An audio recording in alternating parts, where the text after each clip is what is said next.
ప్రొద్దుటూరు కానివ్వండి, ధర్మవరం, మంగళగిరి, ఉప్పాడలో నేను చేనేత సోదరుల్ని నేరుగా కలుసుకున్నా. వాళ్ళ పడుతున్న ఇబ్బందులు నేరుగా నేను తెలుసుకుంటాం జరిగింది.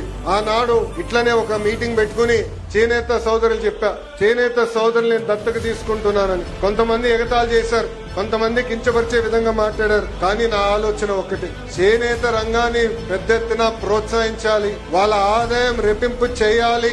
ఆ లక్ష్యం పెట్టుకుని నేను దత్తత తీసుకుంటానని ఆనాడు చెప్పాను. ప్రభుత్వ స్కీమ్స్ తో పాటు డిజైన్లు కానివ్వండి, modern colours, skilling, market linkage, promotion ఇవన్నీ చాలా అవసరం.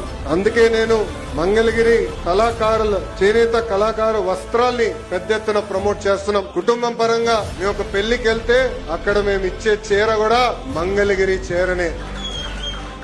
నేను ప్రధానమంత్రి గారు కలిసినప్పుడు కానివ్వండి, గౌరవ ముఖ్యమంత్రి గారు కలిసినప్పుడు కానివ్వండి, లేదంటే ఇతర దేశ రాష్ట్రపతులు కలిసినప్పుడు కానివ్వండి, వాళ్ళకు కూడా నేను ఇచ్చేది మన మంగళగిరి చేనేత కళాకారుల షాల్.